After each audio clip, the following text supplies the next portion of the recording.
Good afternoon, everyone. I'm Sunny Shell, and today on Women Atheists Unload, we're going to discuss leaving religion with our guest, Overprotected Atheist and Momma Deb. So enjoy.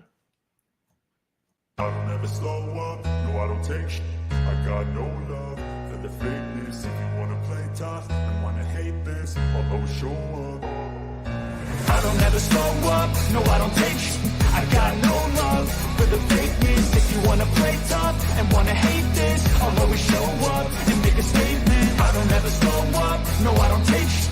I got no love for the fakeness. If you wanna play tough and wanna hate this, I'll always show up and make a statement. Everything I do so instinctive and so passionate. Every word I move so descriptive like an adjective. I got a vendetta against people who patented being negative when you should be getting after it. Hey, everybody. I'm here with Cindy Plaza. Hey. Hey, Sunny. And as I said before, we're going to be talking about leaving religion. And before we get started, Cindy, you had a really great day today. And I wanted to just start off by giving you a chance to tell us what is so great about today for you.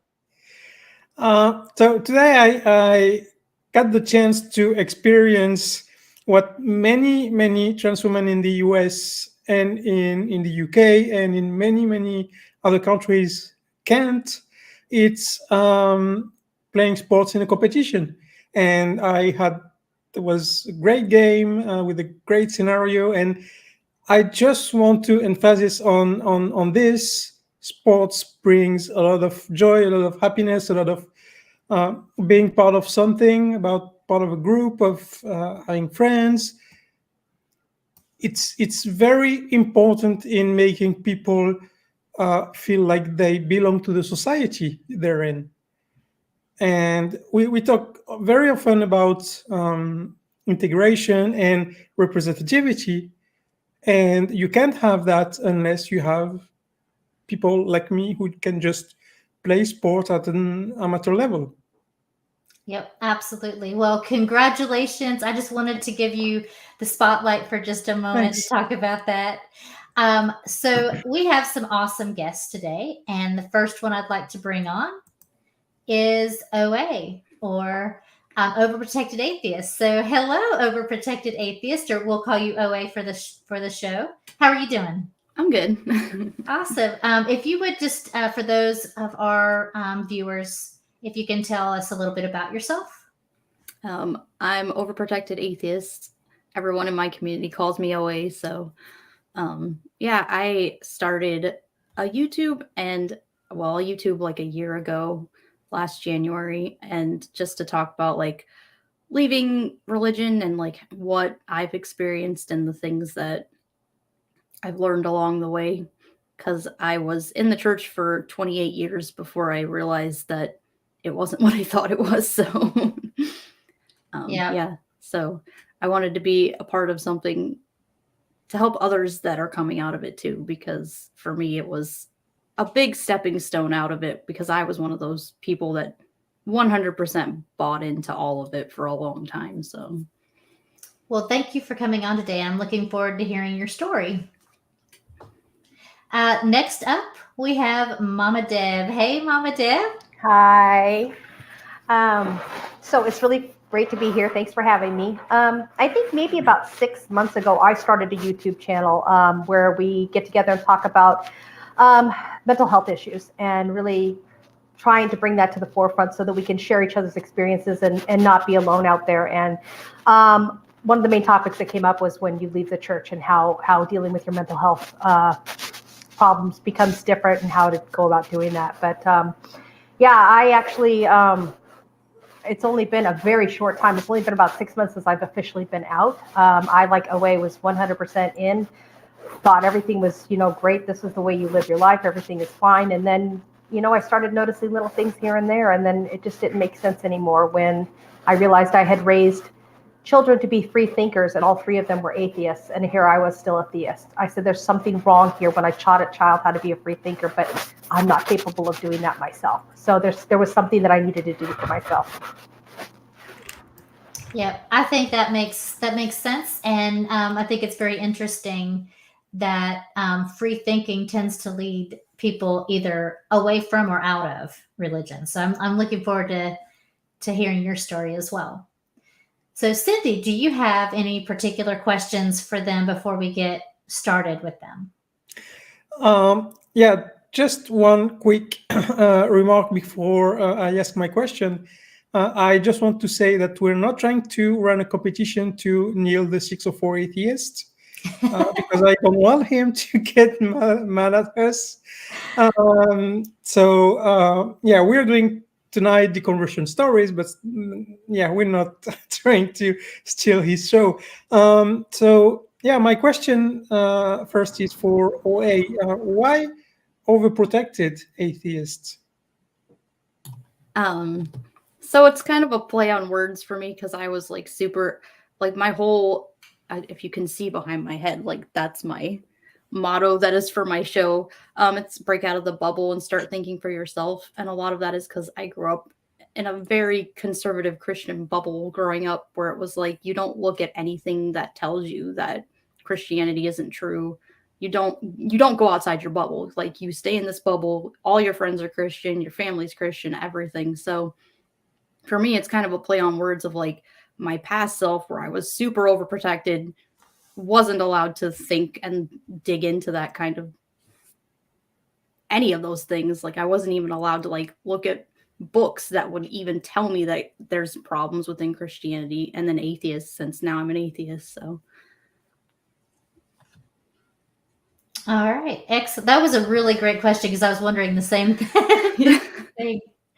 I do want to say, before we get too much further in, I want to thank everyone who is in our audience right now, the conversations, and hello to all of you guys. Farron Sales is in there, Aaron Coalson, Doorknob Head, Awoken One, Philip Grant. We just want to thank all of you guys. Oh, look at Trees, Uncle Beck. I don't want to miss anybody, but thank you guys all for coming and watching. So, Momma Deb, I have a question for you. Sure. You said that you had been raising your kids to be free thinkers, but you were a theist. Yes. I'm just curious, what made you decide to raise your kids to be free thinkers? Because that's not usually what I see when people are religious. So no, I get told that a lot, actually. And I think the biggest thing for me was that my first marriage was very abusive, and it took me a very long time to start to come together as a woman. And I realized, I have one daughter, and seeing my daughter struggle with things like that, being treated different because she was a girl and what have you, and realizing, what, I need to teach my children that they don't just go along with the norm or what society says. You need to be able to decide for yourself, because integrity is a really important thing to me. And having my kids have integrity because they act a certain way when nobody else is looking, that was super important to me. And my current husband and I decided that was the way we would go. And it was a big struggle, because it was more, for me, my kids always take precedence. My kids are always first. I'm sure every mom's going to tell you that. So my stuff got put on the back burner while I made sure that my kids were going to be good adults and good people out in this world. And then, once they were raised and they're doing their thing, then I started working on myself again. And this is where I find myself now. You say that you both said and talked about skepticism. What are your sources to learn about rational thinking in general? My sources. I actually OA and I belong to the same, like a core group of people, and they are so good for just talking with and bouncing ideas off. And if they don't have an idea, they will send you, research where you can go and read about it. And that's a big thing for me also, is that if you tell me this, the story's here and the story's here, well, I think the truth actually lies in the middle, and I'm going to go research it. I'm going to find that middle ground and see what the actual truth is. So researching, I'll do anything. If you name it, if you say this is a good source, I'll go check it out. But I am very big on not taking people at their word. I know that sounds terrible, but I can't. You have to be able to prove it to yourself and make sure that it makes sense to you for it to work for you anyway. Yeah, it's not terrible. It's perfect. It's what you have to do. Yep, absolutely. So going to OA, you were raised as a Christian, I assume, and tell me about what triggered you to start looking or questioning your faith. So like 5 or 6 years ago, my I'm in the middle of a divorce right now, but my ex-husband, soon to be ex-husband, came to me and said, I'm not a Christian anymore and I want a divorce. And I was like, oh, like out of the blue, just like I didn't know what was happening. It was because I was, super into the church, super into everything that was happening, and my brain just automatically went to what is happening right now. So it was a big shock to have like all of that thrown on me at once. And I was like, okay, no, we're not getting a divorce, and I'm going to look into Christianity and I'm going to prove to you that Christianity is true. So I went on to like an apologetic kick for a while and read like Lee Strobel books and a bunch of other people that like were proving Christianity. And I just wrote notes and notes and notes. And I'm like, I've got this. Like, I totally can bring him back to Christ. Like, our marriage is going to get fixed. Like, everything's going to be fine. And like, I brought him all my information and he's like, have you looked at the other side of the argument? And I'm like, no, because as a Christian, like, I was always told, like, look at our side, don't look at the other side. So then I started like I watched like the Atheist Experience, and I started like, I learned about like Seth Andrews and Dan Barker and all these other people. So I started reading their books, and like, and then I got into like, I heard about Richard Dawkins, and I read The God Delusion.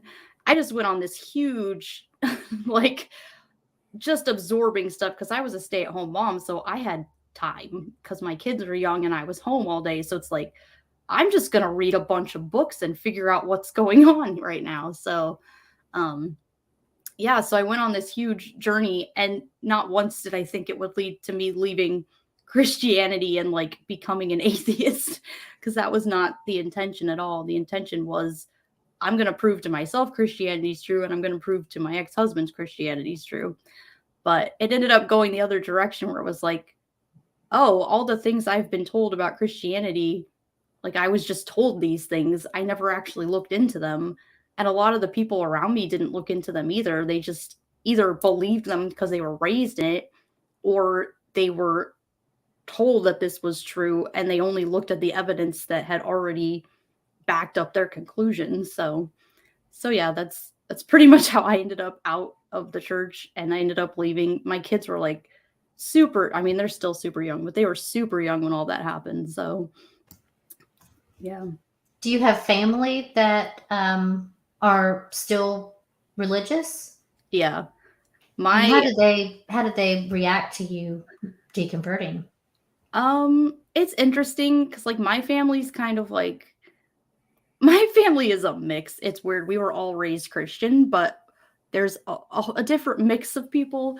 Like my youngest sister is evangelical, my brother is liberal Christian, and my middle sister is a deist. So they were all kind of okay with me just being myself, and like they're like, we're okay with you, believing what you want to believe as long as you, don't hurt other people and stuff. So I think I got lucky with my siblings with the fact that like we can talk about religion and it doesn't cause a lot of issues when it comes to that. My mom is different because she was raised in the South, and she is like hardcore, like she grew up like Nazarene, and she believes it all. And I know like, and she even has like a master's, I think, in some sort of biblical studies. So I think it's harder for her, but I don't really have a good relationship with my mother in general. So I just kind of try to stay away from it with her. I think the hardest part is my ex-in-laws, because they definitely like, they respect the boundaries that me and my ex have put on our kids. But at the same time, you can tell there's just like this longing in their hearts for not just us to come back, but for our kids to come back. Because for them, like, not only are we going to hell, like we're training our kids to be critical thinkers to the point where they're probably never going to step foot in a church and actually believe it. And I think that's frustrating for them because they honestly believe all four of us are going to end up in hell. So yeah, that's a tough one. Momma Deb, let's go to you. And if you can tell us what, you've talked about how you were teaching your kids critical thinking. And at that point when they all became atheists, you were like, okay, I got to look into this. Tell us about what happened next for you. I think one of the biggest things is that my second marriage ended. And the reason it ended was because I woke up. And I had been grieving very hard for the death of my brother. And I lived in a cocoon of nothingness and depression. And my people's idea of helping me get through this depression of losing my sibling was pray harder, believe in God more. He will lift this off of you. Well, no, my brother died. It's not going to be magically lifted away. I'm going to have to feel these feelings and deal with these feelings. And when I started processing and dealing with it, like 5 years after his death, a light came on, and I'm like, why? Why is this allowed? Why do these feelings happen? And then I started really looking into things like, okay, well, if God is real, why does A, B, and C happen? Well, why not D, E, and F? And I would find those answers in reading through different texts that I had encouraged my own children to read, because when they came to me with questions, I'd be like, okay, let's go figure it out together. We will read it together. We will do these things together. And I think the moment of where the light actually came on came in another form of mental illness with me, is that when I was diagnosed with PTSD, because I spent my entire adult life as a paramedic and saving people and doing everything I could for them. And another light went on. I'm like, how I don't believe that there's a God, because I don't believe that God would allow people who give their whole lives to save other people or to make their humans better and make this place that we live a better place. I don't believe that we should be punished, or not punished, but looked on and given these types of things to deal with in our lives. And that's when another light went on, and I was like, you know what? I needed to sit down and start thinking for myself and really start hanging out with people who can actually have educated conversations with me, instead of just throwing rhetoric that they have heard from the church year in and year out. And when I first started doing that is when I was just like, I felt like something had been lifted off my shoulders. And, I was like, you know what? I'm not a second-class citizen anymore. I'm not a bad woman because I left an abusive husband. I'm not a bad mom because I took, I left the kids. The kids came with me and they didn't see their dad, which was his choice. But I'm not bad because of that. And I'm not a bad daughter because I don't believe the same way that my parents believe. And that was the big, I think that was the big light for me. Yeah. Do you, just as I asked OA, do you have any family that have given you a hard time, or how do you deal with family that's still in? Surprisingly, I don't speak with my mother because of other reasons, but she was what I like to call a PT Catholic. She's a part-time Catholic. Whatever it worked for her, she would throw Catholicism in my face, but not like it was nothing that she really practiced. And my dad and stepmom have been pretty supportive of it, even though they're deeply religious. But it's the people who are the biggest hypocrites that I'm finding I have the hardest time with. I have one particular sibling who has just lived what would be considered an ungodly life his entire life. And now that he's older, he's decided he found God, and everybody should just comply with everything he says is right now. And we should all forget about everything that he's ever done in his life. And he's the one who's giving me the hardest time. He says, he'll tell me, I hope you're never going to see your brother again. You're going to hell, the whole 9 yards. And I'm just like, dude, come on. Can we have a conversation where there's actually some intelligent stuff going on here? And he's like, nope, it's a one-way street. That's it. You're going to hell. I'm like, okay. And, and the more he drinks, the worse the conversations get. So, you have to kind of take that kind of stuff with a grain of salt, because it's not anything that's a good conversation to have, for sure. Right. Yeah. I do have a quick question from our audience. Aaron asked, what denomination or branch of Christianity did either of you come from? Well, I actually was made to go to Catholic school. So I was brought up Catholic and Lutheran. So my parents couldn't agree about anything. So I was Catholic when I was with my mom, and I would go to Lutheran church when I would be with my dad. Okay. And OA? I was in the Nazarene church till I was 5, and then my parents switched to the Assembly of God church, so I was Pentecostal for most of my life. Wow. So we're not talking about something, easy like a simple Methodist or something. Oh, no. No. So Cindy, I've been kind of taking a lot of the questions. I'd hate to talk over you. Would you like to ask questions? I apologize. Yeah, no, it's fine. You ask pretty interesting questions. I have one question for each. Momma Deb, you said that you were a paramedic, and that triggered a question in my mind. How do very deeply Christian deal with death in this branch? That's actually a really good question. We were just discussing it. Dealing with death and grief is it's a whole new process when you're an atheist. It is, at least for me, it was, because I educate myself and I made myself the best paramedic I could, and I would try and do everything I could to save that person and to get them another shot at life or what have you. But in the end, I had to realize that some people aren't meant to be saved. Some things happen that are just not compatible with life. Not on any, just accidents do happen, and it's terrible to say. But as long as I prepared myself and I put myself out there in the best way that I knew how, by keeping knowledgeable, being on top of my skills, everything like that, then I could deal with their passing and my inability to save them. But when we start talking about like a personal level, I had a much harder time with it, because I think as human beings, we always want to know that there's another chapter, that there's something else out there. So, dealing and seeing my brother again, or seeing my best friend again when we're all in heaven, was something that I relied heavily on to deal with the depression and stuff that came from their deaths. And now I rely heavily on their memories. I was given beautiful times with both of those people, and those beautiful times will be with me forever, and that's okay. That's what I need. That's the happiness that brings happiness to my heart. Not thinking I'm going to see them again, just knowing that I had them for as long as I did. So that's kind of how I deal with that. Okay, OA,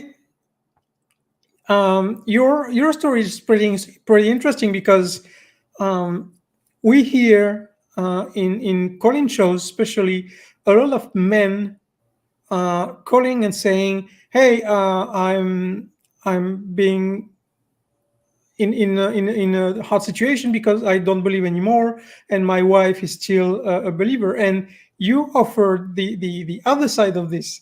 So for this I say thank you. But how did your ex-husband react to the fact that you trying to reconvert him, in fact, in the end, deconverted you too? How did he react to this? He was not, in the beginning, he was not happy that I was like pushing him, because he's just like, what are you doing? Yeah, like, of course. And he even said a couple times, like when I was going through this whole like deconversion process and like looking into things, but still like trying to hold on to my faith. Like he's like, there's a couple times where I just walked out the door because this is too much, because you go from like, oh, let's think critically about this, to like, let's have a worship service in the middle of the living room. Like, because that's just, I was going through so much and trying to deal with it all.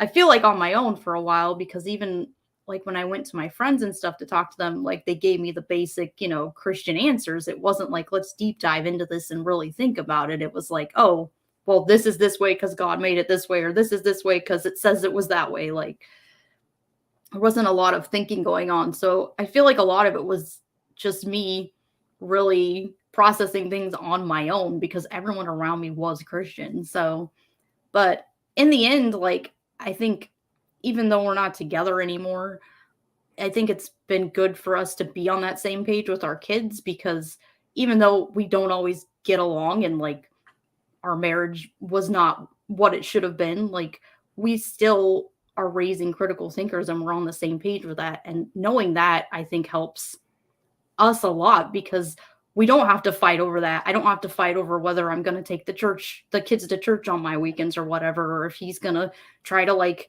make them think that what I believe isn't what he believes or whatever, you know. It's I guess it's nice to be on that same page even when we're not on the same page with everything else. So yeah, because those discussions tend to rip families apart, and it's destructive. But was there some kind of "I told you so" moment from his part?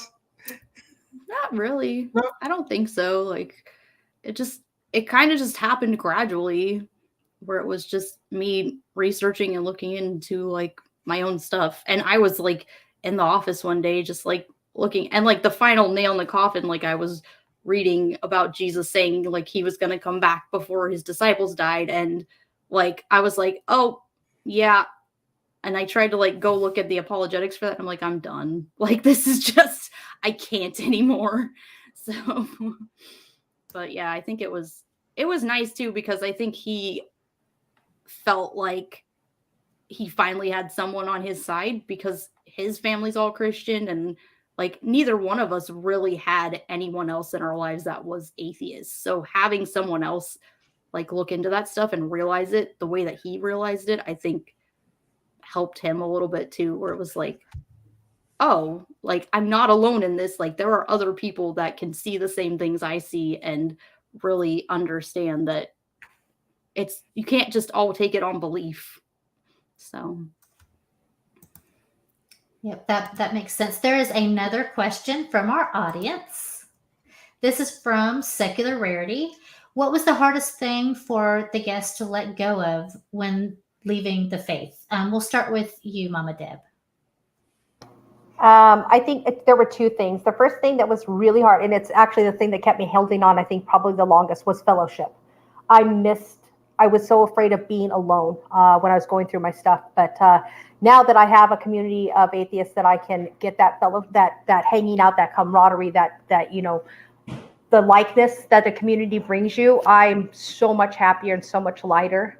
But then the other thing was actually dealing with processing how I'm going to deal with death.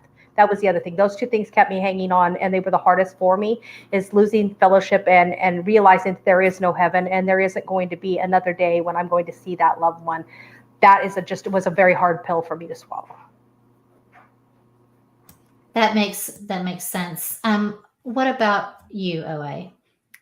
Mine kind of goes along with Deb's with the whole like no heaven and the death thing, because my dad died when I was 15. So for a long time, like I honestly believed that I was going to see him again, because I mean, 15 is really young to lose like someone who was that close to you in your life. But, and I think that was like a big part of me also not wanting to leave the faith sometimes, was like, once I realized that it's not true, like my dad was gone when I was 15 and I was never going to see him again. So letting go of that was the very last thing I had to let go of.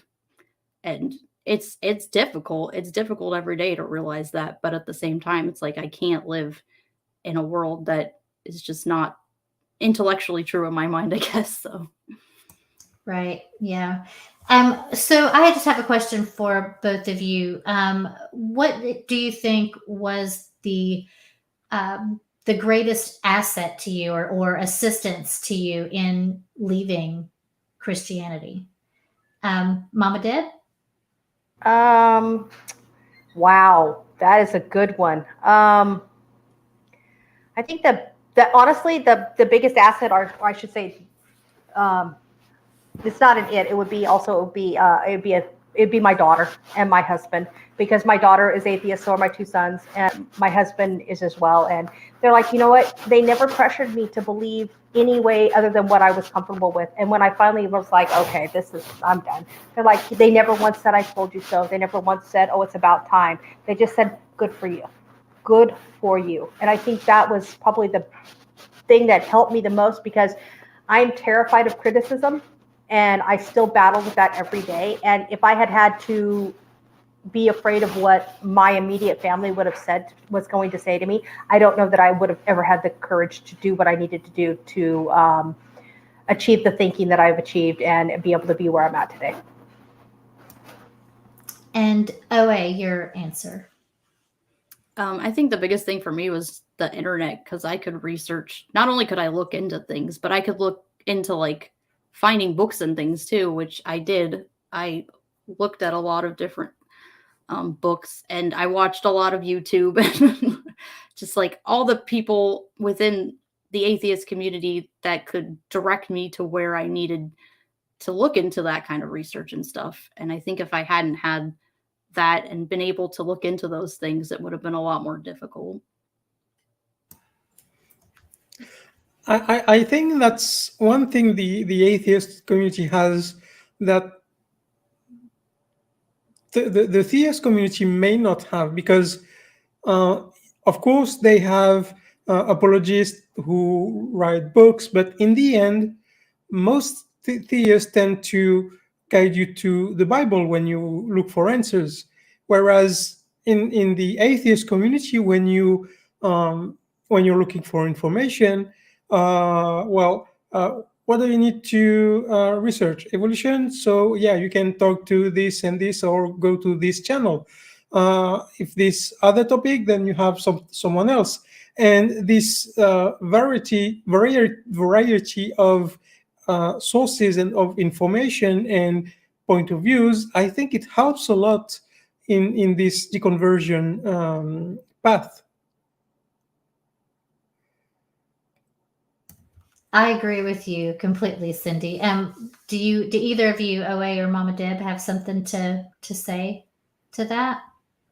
I think that you're absolutely spot on, Cindy. Is the one thing that I found when I was a theist is that there was never the belief thought process that there could be many roads leading to one God. It all had to be different roads leading to a different God, doing this, that, and the other. And that's not something I find with the atheist community at all. As with the atheist community, we are all here together. We're all in this together, and we're all here to support each other. And that is the big thing that I appreciate the most about being an atheist is I'm no longer under somebody's thumbnail looking at everything that I do with my life going, that's wrong, that's wrong, that's wrong. No, they're like, hey, you're a thinker now, Deb. You're opened up. You're ready to open up those eyes of yours and see the world, And I think that's the problem with the theists is that there's so many different forms of religion. They're all so busy pointing out how they're right and everybody else is wrong that they never stop to think, well, geez, maybe we're all wrong. Maybe there's more thought process out there than what we actually see in our just small little community. What about you, OA?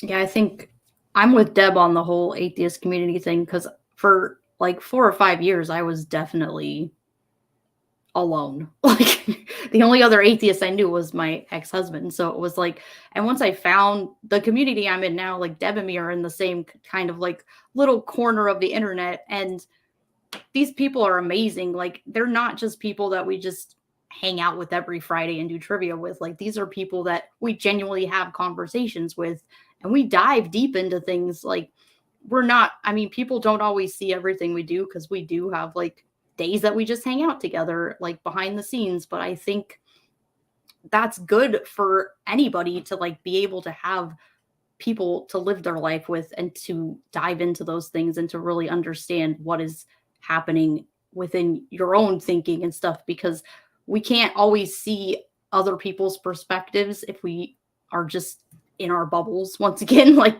getting out of my bubble. Like, and I think that was a big part of being a part of this community too, was like, it got me out of that bubble and I can see other people's perspectives now. And I'm friends with people that I would have never been friends with when I was in the church, because I was told those people were sinful and hateful and hurtful people.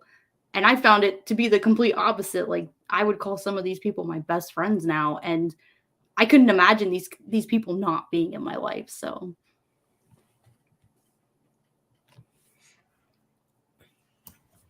So do you feel that either of you have any residual effects from your, I just saw the look on Momma Deb's face, the residual effects that religion has left kind of on your life or mind? Yeah, I think I will struggle with some of the residual effects probably for the rest of my life, because I was taught for so very long that I am a second-class citizen because I'm a woman.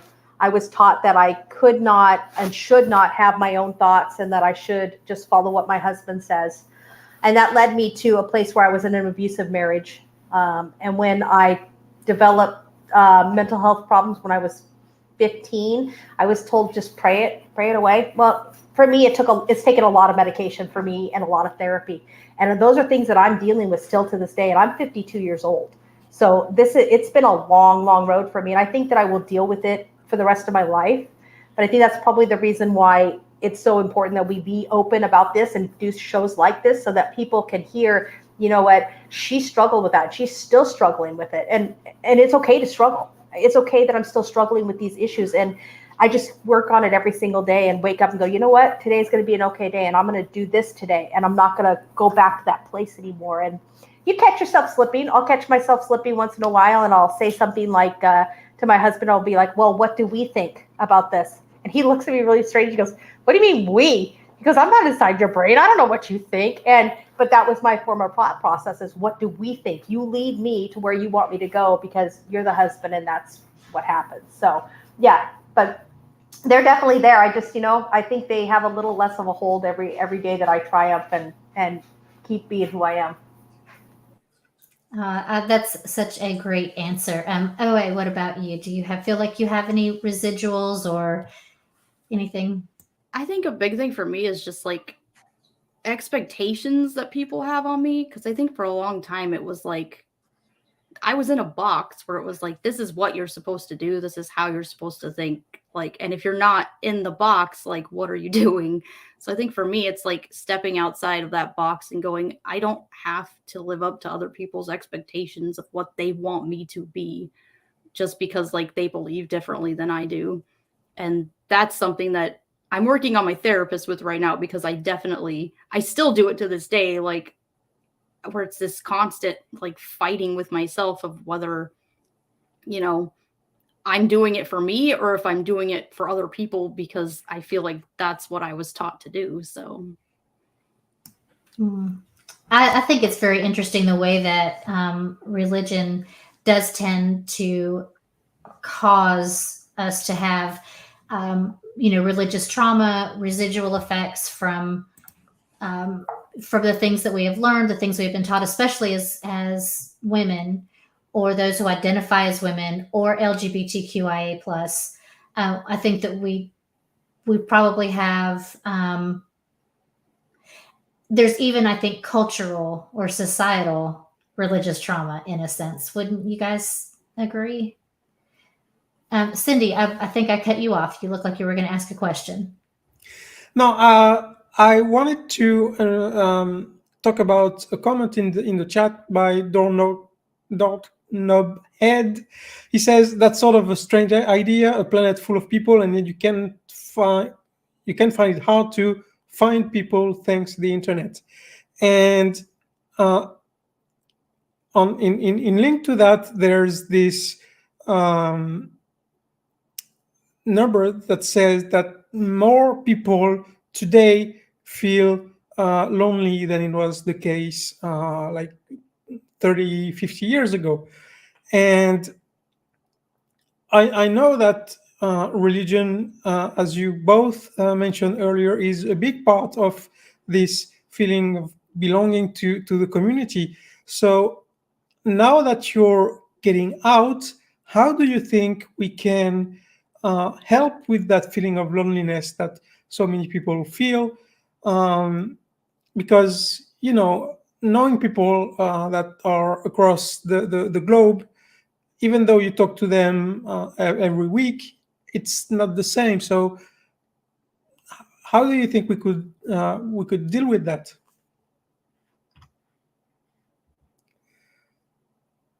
I think I think the first thing we have to do we chat, like I said, we chat on the internet all the time, but that doesn't the same thing as living in the same city and having that human contact, because as human beings, we need that. It's actually been medically proven and scientifically proven that human beings need human touch. We need that. It's something that is absolutely needed for our development. So what I found in the group that I belong to, that Owain and I belong to, it's amazing to me because people are like, oh, I'm going to be in such and such a town. Is anybody live nearby? Let's go hang out together. And one of the people who's in our group was, I think he drove a lot further than he's telling us he did, but I think he drove like 2 or 3 hours to get down to Portland so that the 5 or 6 of us could get together and meet. And we sat there all day long and just talked and had fun and laughed. And it was probably, if not one of, it is the best interaction I've ever had with a group of people that I was meeting for the first time. I had never met any of them before in person. I just knew them from the chat. And the other thing that's important is like, I think that as we recognize, as a group of people who are just chatting on the internet, we recognize each other's importance. Like, you know, today I'm having a bad day and somebody types, this is a bad day to me. I'm just struggling today. And then so many people are like, hey, how are you doing? Let me follow up with you. Let me talk to you. Let me make sure that you're not alone. Because I think that we realize that believing the way that we believe, almost outside of our community, it ostracizes us, because there's so many people who are theists versus atheists. At least that's my finding. I could be incorrect, but my finding is that we are ostracized from those, because my experience is that theists, when they find out that you're an atheist, they assume that you're this horrible, awful human being. Okay, at least the hardcore ones are. And I'm not a horrible, awful human being. I'm a good human being. And I enjoy being and having friends and being around those friends. And that's something that I think is really important, is just being there for each other. Just answering the call when somebody says, hey, does anybody want to just hang out and chat? Does anybody want to play some games? Whatever it is, just do it and get out there and really just enjoy each other.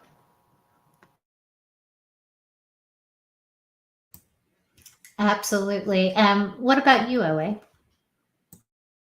I agree with Momma Deb, but I think also like finding people close to you too is also nice, because like Deb and me live very close to each other, even though and we don't hang out as much, but even just finding people like that are close and be like, hey, you know, once a month, let's like hang out and talk and spend time together and stuff like that. Because I feel like there's plenty of us who live close enough to each other that if we take time to actually do that and spend time with each other, I think that is really important. And I think that is definitely something like I want to implement more in my life, is having like real life time with people versus just like online. As much as like it's easy to get online, because like as a mom and stuff, like I don't always have that time, but I feel like finding groups of people near you, it doesn't even have to be like your online group. Like I know I went on like there's like a thing called meetups and stuff where they have atheist community groups that like just go play games and stuff on the weekends that are like in my town. So I feel like there's always options. I think a big part of that, though, is stepping outside of your comfort zone for a little bit to find those people and, you know, find those connections that can help you feel like you are part of that community. So there's another question from the audience, and we'll just stay with you, Owe, for just a moment. Did you grow up with the fear of burning in hell? And just to add to that, if you did, do you still have that fear, or does it crop up, and what do you do about it? I was raised in a church where it was like, if you don't believe, you're going to hell. So that was definitely a fear of mine. I think that was a huge part of like why I have anxiety today, is because I had this constant fear of like, no matter what I did, I could never live up to the standard that God wanted me to live up to. And I always think about like them talking about in church how, you know, God's going to turn some people away, like in the end, who even believed. So that always stuck in my mind growing up, was like, well, what if I'm not one of the chosen one and I end up in hell anyway? Like I've lived my entire life the way that I was supposed to, and I still get thrown in to hell. And I think that was one thing that was kind of a relief when I did leave Christianity, because for me, I know a lot of people still like have that fear, but me looking into like the origins of hell and looking into the Bible and like what it actually was and stuff, it got rid of that fear, and it got rid of a lot of that anxiety. where I would literally stay up at night, like praying to God because I was so scared I was going to burn forever. And now I don't really have that because it's not in my head anymore. It's not like that indoctrination, like I kind of unindoctrinated myself from that. And that was a weight off of my shoulders to be like, I don't have to fear this anymore. Like I can be who I want to be and not have to fear any of these threats that people throw at me because I no longer believe in it. And I have good reason not to believe in it because I've studied it and looked into it. So for me, it got rid of the anxiety of me burning in hell because I really struggled with that the entire time I was growing up. What about you, Momma Deb? Oh, yeah, I definitely, I went to Catholic school, so that should be about enough of that. You probably already know, like, that was such a threat. We had to go to confession once a week, and we're like, it's only been a week. We don't have time to sin. And they're like, oh, that's a sin of pride. You're going to hell. So yes, I definitely feared. I thought it was a real place where I was literally going to burn for eternity. And I think that my fear of not being good enough, because that's something that I deal with still today, is that I have a big fear of not being good enough and not doing enough and never being enough for all the people in my life. And that, I know that's where that stems from, because I used to believe that God was an old man that had a book that was writing down every sin that I had. And he was putting checks and double checks. And I'm like, how am I ever going to live up to this? And how am I ever going to be in heaven and be with my family if all these things that I'm thinking and he knows about them? And it's enough to, it gave this kid anxiety. So, that's definitely something I believed in. It's something that definitely hangs on. Do either of you feel that teaching children about this hell and people burning in hell is child abuse? Or do you think that that's taking it just a step too far, categorizing it as abuse? I think that with all things, there is a midline. The belief and teaching children, I don't believe is child abuse, but there are people who go beyond that line and turn it into abuse, just like there are with all things. So the concept itself, no, I don't. But if you go too far, then yes, absolutely. Would you agree, OA, or do you have any other thoughts on that? I know for me, because I grew up in that type of environment, like I don't want my kids growing up in that same environment. So for me, I guess it's more of like making sure that their mental health is okay. And for me, learning about hell like messed up my mental health. So for me, like I don't want to do that to my children. So right, yeah, I completely agree with you guys. We have a little more than 10 minutes left, and I wanted to get some final comments from each of you about anything that we haven't touched on or anything like that as far as your leaving religion. And OA, we'll start with you since you're up front and center.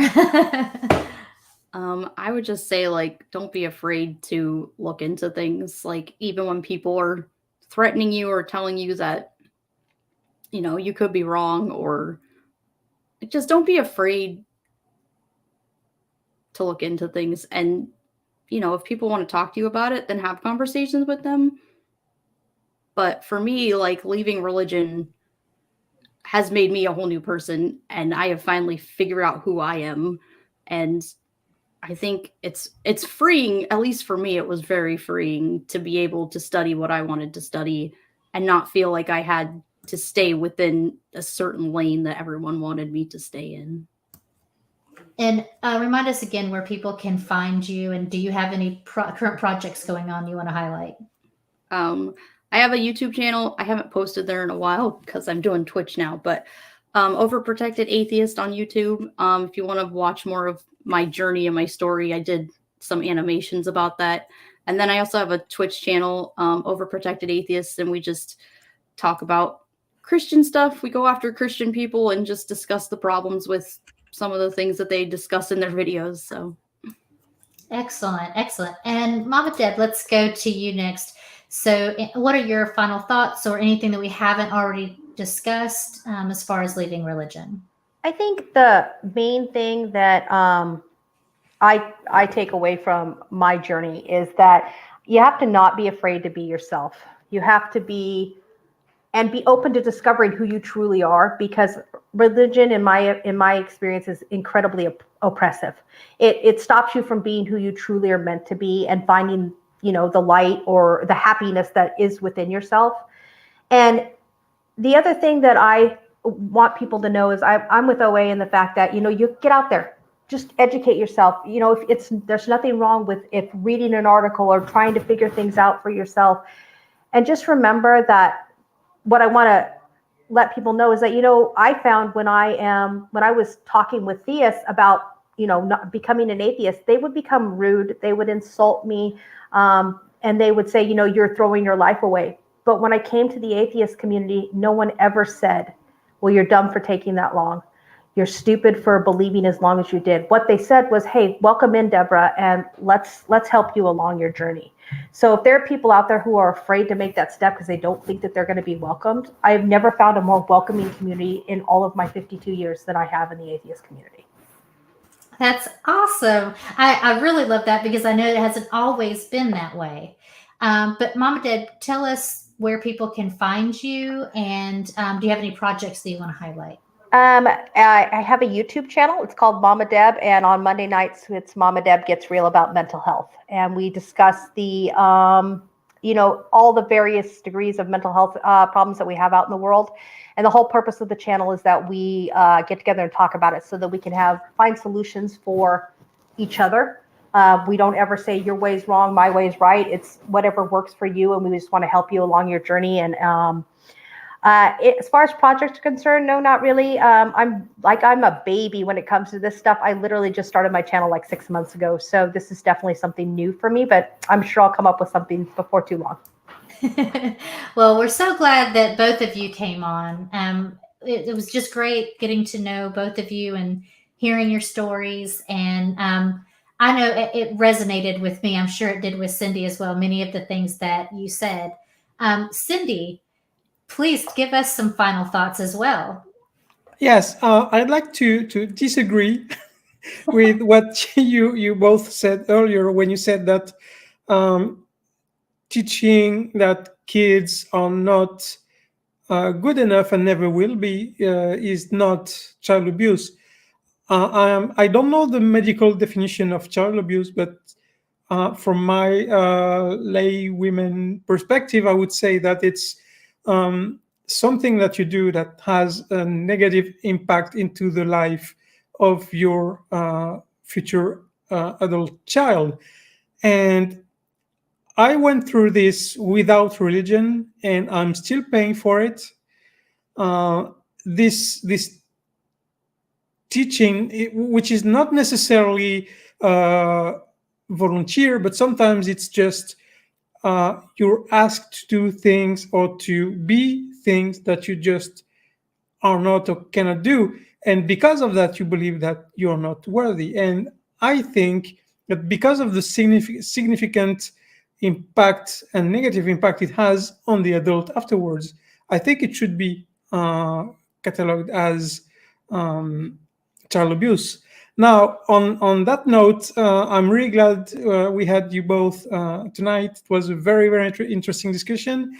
Thanks for showing up. I hope we will see you again here. I have my own channel, which is called The Path to Reason, where I talk about rational thinking in general and how it applies in different areas of life.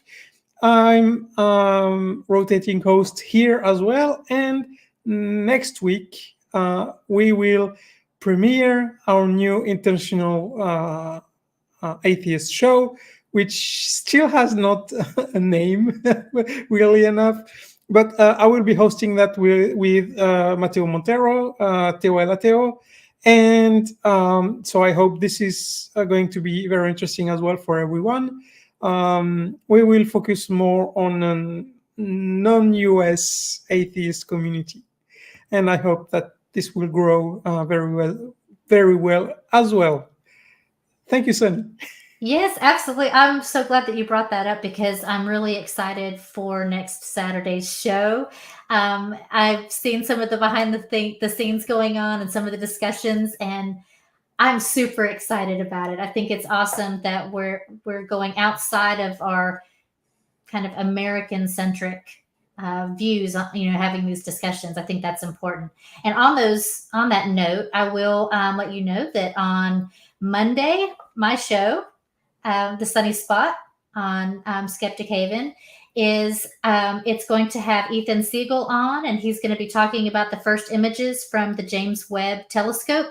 And if anyone has watched me for any amount of time, you know that when Ethan comes on, I become totally geeked out. Like, I get really close to the camera and I have my head in my hands and I'm like, really? Wow. I am such a dork. So I'm super excited about having him on. And some of the first images from the James Webb Telescope are mind-blowing and mind-boggling. So please, y'all, check that out. I can't even tell you enough how excited I am for that. Also, let me go back and look on our little calendar here. On Wednesday, on Secular Soapbox, there's Hell with Michael and Deborah. Not that being in hell is being with Michael and Deborah. They are going to be hosting. So it's Bible commentary featuring Captain Dadpool and Jigasis. I always think that I'm going to pronounce that wrong, Jigasis. But so be sure and look forward to that. And then, as Cindy said, we're having our very first international show next Saturday at this time. So I'm really excited for some of the things that are going on with Skeptic Haven. If you are enjoying the great things that are going on with Skeptic Haven, remember to like, subscribe, share, hit the bell, all that good stuff. But a tangible way you can help is by becoming a Patreon or going to our Patreon account and becoming a patron. I always call people Patreons. They're not. They're patrons. But some of the special perks that you can have, one of them in particular is that we can send you a link and you can actually come on and ask our guests questions. So think about that. I think that would be really cool. You could meet Momma Deb or OA and ask them a question face-to-face, so to speak, virtually. So I want to thank our current patrons, and that's Kathy Cotton, Cindy Plaza, Bryce Aroni, Deborah Grace, Aaron Coalson, Phil Calderone, and myself, Sunny Shell. So I just thank you guys for spending a Saturday here with us and talking about leaving religion. And as I always say, until we meet each other again, remember to always think critically. Good night, everybody. I don't ever slow up, no I don't take shit. I got no love for the fakeness. If you wanna play tough and wanna hate this, I'll always show up. I don't ever slow up, no I don't take shit. I got no love for the fakeness. If you wanna play tough and wanna hate this, I'll always show up and make a statement. I don't ever slow up, no I don't take shit. I got no love for the fakeness. If you wanna play tough and wanna hate this, I'll always show up and make a statement. Everything I do so instinctive and so passionate. Every word I move so descriptive like an adjective. I got a vendetta against people who patented being negative when you should be getting after it. I got facts over tracks, this and that, spitting slow, spitting fast, I could roast, I could gas, think I'm okay at last, but I don't know if that can erase all the past and the pettiness, a reflection of the emptiness, hilarious, you think you're worth my time, you're delirious, mysterious, because you are behind a fake exterior, inferior, you know.